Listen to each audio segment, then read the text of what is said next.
Alright, what's up everybody, it's Sam from Nassourdine Imavov. In this video we'll be doing the predictions for the prelims on UFC 268, Usman versus Covington II. I'll do a little bit an extended intro here guys for this video. The reason is I'm gonna be showing to you guys the results from previous cards. There's been a couple events that I didn't show that, so I'm gonna cover that. Plus I'm gonna be covering real quick all the picks and the bets, then on to the breakdown. And if you wish to support the channel, stick until the end, I'll show you how. Exceptionally, this video I'm releasing to the general public, as this is a card that I think most of people are interested into. Generally, this is part of my Patreon $10 tier release, which comes the early releases, the predictions on the prelims, and the prop bets that I'm taking. So I'm gonna divide that. I'm gonna talk about the prelims here, and then a video exclusive on Patreon. I'm gonna be doing the lock of the night and top 2 parlay, or the best bets there, plus the prop bets. Alright, so if you wish to hear more on my safest picks and the props that I'm taking, jump into the Patreon $10 tier or the Patreon $50 tier, which is the ultimate package. I'm going to talk about that in the end of this video. Alright, so real quick guys, if you wish to follow me on Instagram, sometimes I put the bets that I take there up front, prior to the release of these videos. So feel free to take a look into that, just the same name of the channel, feel free to follow me there. So as I promised, let me just real quick talk about the previous results. So I like to show this basically every video, sometimes I don't, just because if there's not enough information. So the latest two cards, from UFC Fight Night 296, I had the 3-unit profit, which gives 73% if I'm gonna compare the amount that I bet per event. Alright. And I'm coming back to the more accurate picks and more accurate bets when I'm betting the juices and the dogs. So FC 267, I bet 11% of my 11% of my money, came back 928. So I got a loss of nearly 2 units. That gives me 15% of loss compared to amount of bet. So this is basically the metrics that I carry. The total profits from the start of the channel, 110%. 110 units from July last year, and a nearly 600% profit this year only. This is summing up all these columns for this year only.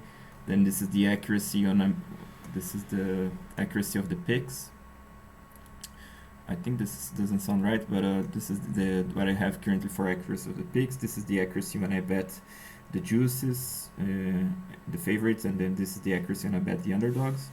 I also separate these into high, medium, and low confidence bets. So and this is the profit or loss in this case per segment, and in this chart you guys can see the evolution through time. So it's been a while since I'm accumulating, not basically having a good success as I was having the beginning of the year. This happens actually, this is a surprise to me, but hopefully things will come up and come back from this card on. Plus here I show only the results on the straights and the parlays. I don't make the countings here on the prop bets, right? So this was a long intro guys, so real quick let me run through all the picks and the bets that I have for this card. Again, if you wish to hear the breakdown for the main event, I have that already in the video, feel free to take a look in the description. So I'm picking Rose, I'm betting her, between her and Weili Zhang. I'm picking Usman, and betting Usman between Usman and Covington, just engaging Michael Chandler, and picking engaging not betting, Shane Burgos and Quarantillo. I'm picking Burgos, but gonna be betting Quarantillo by decision. Marlon Vera versus Frankie Edgar, picking Vera not betting. Hawes versus Chris Curtis, I'm picking betting Hawes. Nassourdine Imavov versus Edmen Shahbazyan, I'm picking betting Imavov. Ode Osbourne versus CJ Vergara, I'm picking betting Osbourne. Melsik Baghdasaryan versus Bruno Souza, I'm picking Baghdasaryan but not betting. Gian Villante versus Barnett, I'm just betting this goes the distance and Barnett by decision. Dustin Jacoby versus Allan, I'm picking Jacoby but betting Allan by decision. Let me just put this one here because I didn't forgot to play before. Bobby Green or Iaquinta, I'm picking betting Green. Alex Pereira versus Andreas Mihailidis, I'm picking and betting Pereira. Okay, this I didn't put here. I'm parlaying Pereira here, just I need to update later on. Alright guys, on to the breakdowns. Like I told you guys, this is for the prelims. I'm gonna try to make this concise because it's a giant card and this video is already feeling like it's becoming a little bit too long, so I'm gonna try to be concise there. Again, if you wish to support the channel, stick until the end, and if you wish to take a look on the props and the lock of the night, the top 2 parlay, that's gonna be exclusive on Patreon. So Melsik Baghdasaryan versus Bruno Souza. This is a good fight between 2 good strikers. Melsik, this guy is very aggressive, you know, he throws a good deal of volume, he swings hard, he kicks hard. His style demands lots of energy, but he has the cardio to back it up. It was quite impressive, the pace that he put, given the amount of power he was giving against his latest opponent, which was Colin Angling. He's fighting Bruno Souza, who is the champion of LFA. This guy is a good striker. He has an elusive karate style. He trains with Machida. His style resembles a lot Machida's style. The problem with Bruno is that unfortunately he's not the most powerful athletic guy, you know. He also can get hit and hurt.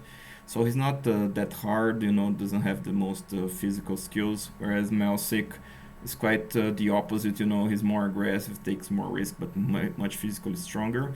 So I think Melsik is definitely the safest pick here, guys. I think he's probably gonna finish Bruno. Actually, I hope Bruno that doesn't hear this video, because a fellow Brazilian great guy was chatting with him, so shout out to Bruno. Hope actually that he wins this fight, but being an analyst of the game, just analyzing the way I see things, hopefully I'm wrong here, because again, Bruno is a very nice guy, but I do think Melsik gonna get this done and gonna win inside of the distance, right? So these are my calculations and this is my comments and my predictions to you guys, right? Dustin Jacoby versus John Allan. Another good fight. Actually, this is I have this fight quite interesting to predict. Jacoby, he's taller, he's longer, he's the better kickboxer, makes less mistakes on the feet, but he's fighting John Allan. Sorry about the noise here, guys. Just give me a second. And he's fighting John Allan Arte, who's not the most physically talented guy, you know, not the biggest light heavyweight, not that tall. He makes more mistakes on the feet, but he's tough, you know, he pushes the pace, he gets inside, gets into your face, land kicks, you know, then he can shoot. I don't think that the lines are correct here, guys. Jacoby is the favorite, but I don't think he's like 70% favorite. To me, it's more leaning towards 60, you know, and I can definitely see John Allan being able to make fairly competitive on the feet, but, you know, getting inside, clinching with Jacoby, eventually take him to the ground. He can do it, you know. Jacoby has a good takedown defense. It's not easy to take and hold down, but Allan can do it. Allan's also young and he's in a long layoff, you know, 2 years, so it could be a surprise, you know, what he's gonna do here. So again, to me, the lines are a little bit off here. I saw that Jacoby by decision is like plus 500. There's a very good value there in my opinion. I'm betting that, you know, if you wish to hear more, again, I have that in my Patreon. But Allan by decision, to me, is the way to go. I'm picking Jacoby, but to me, definitely dog or pass here. Gian Villante versus Chris Barnett. Another curious fight to pick and to bet. You know, basically, this is a little bit lower level fight, you know, not because these guys don't have technique, but because they are a little bit off shape, you know. Gian Villante was never the, you know, most, it was never a cardio machine in light heavyweight. Now, as a heavyweight, he basically fights the same, just in a bigger weight class, you know. He doesn't seem to have the fire anymore, you know. This guy, I don't think he's gonna be a champion, you know, because he's talented. He doesn't look like he actually commits to his career, you know. So he's gonna fight as he always fights. He's a tough guy, good overall game, you know. He's talented, you know. He can do a little bit of everything, but he doesn't implement a good game strategy, a good game plan and strategy. He's fighting Barnett, who doesn't look, again, the most impressive physically guy, but this guy is quite tough, you know. It's quite impressive actually that he was able to hang at least one round with Ben Rothwell, you know. So this guy he's tough, you know. It's not easy to finish Barnett, neither is it easy to finish Villante.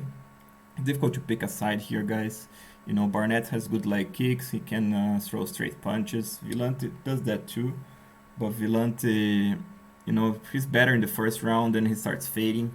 So a draw is not impossible here. I can even see Villante winning a 10-8 round, but then, you know, getting tired and losing the other two. So this is a little bit weird to call, you know. I can spend really literally 10 minutes talking about this fight, but I think the main points are those, and actually over a fight go the distance here at plus 150 interests me. Barnett by decision, I think it's like plus 500 too. Surprises me. I bet that. All right, and the draw here to me also not impossible. This is quite weird to predict, like I told you guys. So if Gian Villante comes in shape, it's not impossible. I don't think it's likely because he never does, but you know, has been a long layoff. He now looks like he has a child. At least I saw a child in his Instagram. Seems to be his son. So I don't know. Things could change. Maybe Villante wants to commit a little bit to his career, to give a better future to his kid, whatever. And if he comes lean, if he comes in shape, he's the favorite here, guys, because he has the height, the reach, and all the experience. High level. But again, it's tough to count Villante in. So I'll be conservative here. I'm still picking Villante, but I'm not gonna be betting him straight. I'm actually interested into Barnett by decision and fight go the distance plus 150 because, like I said, they're both quite tough and probably they're gonna just hang in the middle of the octagon, trade shots, not being able to finish each other. Ode Osbourne versus Carlos Vergara. It's a good one. This is actually probably the first fight of the card. Vergara is a tough guy, likes to move forward, gets into guys' face and bang, and he's fighting Ode Osbourne, who is taller, longer, more athletic, faster, more powerful, has the wrestling advantage, and to me has the striking too. Ode Osbourne has lots of angles. This guy is dangerous. He's also under the better camp. I picked him against Manel Kape. I think he was doing well that fight, and he got caught with that flying knee. To me, this guy has talent, and I definitely see him as a good favorite here. I'm parlaying Osbourne, quite confident in this pick here. Vergara, like I told you guys, tough guy, likes to get into guys' face. If he starts landing, obviously he has a chance. He's gonna keep pushing. He also has a good chin. But I think it's a tough matchup for him because Ode Osbourne has all the physical tools and the better technique, in my opinion, especially on the wrestling. Right? So quite confident here on Osbourne. These are my comments and my calculations. Garry versus Jordan Williams, probably this one mostly anticipated. Garry coming with the hype here, young guy, probably I don't know much about his personality, but I'm assuming that he's probably those Irish guys that can't sell a fight. At least he's coming with the hype here. Justified this so. This guy's tall, he's long, he's talented. Hits fairly hard, good takedown game, good grappling, tough to hit, good striking, creative. So this guy is for real. The question is, can he perform already well in his first UFC fight, being 23-year-old? Maybe he can. I'm still not sure. And he's fighting Jordan Williams, who's a super tough guy. This guy gets inside, keeps throwing until he puts his opponent out or he goes out. Sometimes he goes the distance, obviously, but he's tough. He's gonna get inside. Now he's not that talented as Garry is. He makes mistakes. He hangs in the pocket, chin is up, doesn't move much the head. Not the best takedown defense, not the best offensive wrestling. So Garry has all the tools to win here. Plus he's much younger. My main question here is Garry gonna be able to perform and be relaxed in there? I think he will. Seems to me the guy that he will, but I'll be careful there to bet this one. I'm still gonna take a shot. I'm putting Garry in some parlays, but on my parlay pieces, Garry is the smallest, because of this what I said. But again, I think he should win because Williams is not that talented, and Williams was finished before, so we definitely see Garry as a strong favorite here. Let's see how this goes. All right. Bobby Green versus Iaquinta, good fight between two veterans. Big fan of both of these guys, especially on Bobby Green. Bobby Green, to me, gonna be one of these Hall of Famers. This guy's there forever. He's hard, has a hard chin. He brings, he talks trash, he performs well in the cage. He's gonna come forward. He's gonna get into all Iaquinta's face. He's gonna try to to land, to shoot, gonna keep coming. It's very difficult to finish Bobby Green. It's very unlikely that Iaquinta gonna be able to do that. Now Iaquinta in a long layoff, I don't know about this guy. He's talented too. I mean, I don't know about his performance in this fight. He's talented too. He has a good straight shots, likes to use lots of angles, not bad, well-rounded game, can shoot a good single leg. He's tough to take, hold down, to submit. But Iaquinta 2-year layoff, and I was taking a look in his Instagram. He's posting mostly pictures on, sort of enjoying life, smoking cigars, and putting pictures of like beverages, this type of things, of parties.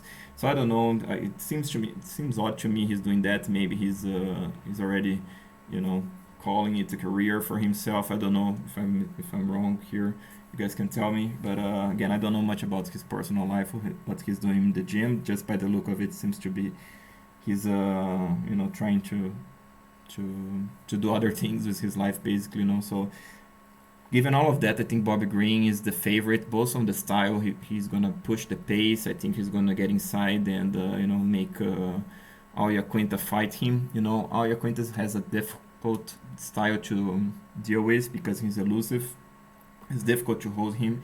He has a knack to win decisions. You know, so it's not impossible that he wins a decision here. But I do see Green as a quite strong favorite given all the circumstances here, right? And parlaying Green. Let's see how this goes. Nassourdine Imavov versus Edmen Shahbazyan, another interesting one. Shahbazyan, a guy that has lots of hype, you know, had at least once after he started losing, after he lost to Brunson. This guy's problem is the cardio, you know. I think he's doing way better now. He knows how to pace himself a little bit better. But he still has a problem with the cardio, you know. He's not the most physically imposing guy, even though he's not small and he's young, so not a small heavyweight and he's young. So he definitely has potential, you know, and he also hits fairly hard. He has a very good takedown game. He's very strong from top, you know, both with the ground and pound and submissions. So Shahbazyan round one is not impossible here, guys. Imavov can get hit, you know, especially in the... He gets hit basically all the time, but he has a good chin. And if he doesn't get put out here in the first, which I think he won't because he's tough and you know, he's also improving here, I think Imavov may even lose the first round and then take over this fight. To me, the best bet here is probably Imavov in a live bet because Edmen Shahbazyan is strong on the first round, but I still think that Imavov is the favorite here, guys. I think he finishes Edmen in the round 3 or even round 2 because he hits hard, you know. He has the height here, the reach. I think he survives the first round and then takes over. Right, he keeps pushing his stuff. He has a good heart to win fights. So that's my predictions here. I think Imavov gonna be able to basically outstrike Edmen from the second and eventually finish him. Right, these are my comments, calculations. Feel free to pause here. Hawes versus Chris Curtis, another good one. Curtis, basically a very experienced fighter, doesn't do much things wrong, you know, but also nothing outstanding in my opinion. He's not the biggest welterweight, but he's fighting Hawes in the middleweight division, so he definitely has a size disadvantage here. Hawes, the problem that this guy had in the past was the pace, was that he came like guns blazing, and if he didn't finish his opponent, he basically guessed and got finished. He seems to have fixed that, at least for 2 fights he proved that already, that he can pace himself, that he can use his size to his advantage. You know, he's way more calm there, he's using his wrestling, his clinching game, you know. So Hawes, I think is definitely the favorite here, guys. The line shows that. It's still, there's a question on Hawes, you know, so I'm parlaying him, but not going too crazy because, you know, it's tough to bet on a guy that used to have such problems, you know, to bet big on a guy that had such problems. But I'll see. I think that he fixed that, and I'm hoping that he's gonna come at his best here. At his best, he has the reach, the power, you know. I think he's probably even taller than Curtis, if I'm not mistaken, or at least they're the same height. So definitely Hawes here, guys, because you know, more explosive, more powerful, the way better wrestler and grappler. So he takes it to the ground. He's probably gonna smash Chris. So let's see how this goes. Alex Perez versus Andreas Mihailidis, probably the most anticipated bout in the prelims because Pereira was a guy that put out Israel Adesanya in a kickboxing match. This guy is lean, he's mean, and he's wiry. He's super tall, 6'4" for a middleweight, long. You know, this guy hits hard. When he starts kicking in knee, guys, this guy is his nightmare. Also, he likes to get inside, throw heavy liver hooks and punches to the head. You know, if Mihailidis is not gonna be able to take this to the ground, he's gonna get finished. You know, it's really difficult for this not to happen, and I think he will get finished because Mihailidis is not the best wrestler. I think he's probably gonna try to prove a point that he's tough and etc. But he's fighting a Pereira here who is a physical specimen, at least in terms of the power and being able to withstand damage. This guy also, has a strong chin. Pereira has, So definitely Pereira here, guys. Unless the moment's too big for him, which I don't think it is, because he's now 34 and he's a very experienced kickboxer.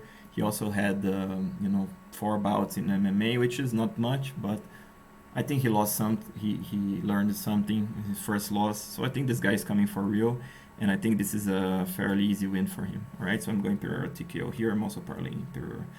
And this will do for the prelims, guys. I hope that you guys enjoyed this video. I tried to make concise and nice. Let me know if this was good for you guys. And like I told you guys, if you wish to support the channel, let me show real quick to you guys the Patreon. For $10, you guys have access to this type of videos. The prelims, they will come back only to the Patreon, plus the lock of the night and top 2 parlay. That this is for this card inclusive. I'm going to put it exclusive on Patreon. Plus I'm doing all the prop bets there. And also jump into the $10 tier so you can know the best props, in my opinion. And the lock of the night and top 2 parlay discussion. There's more than that for this card. And for $50 is the ultimate package, is access to all the material that I show you guys, plus all the bets that I'm taking line by line, everything that I'm doing, all the props and everything else. All right, so guys, I hope you guys enjoyed this video. If you did, please like, subscribe, share with your friends, and I'll talk to you next time. This time from Nassourdine Imavov, bring the best, most consistent and transparent bets ready for you.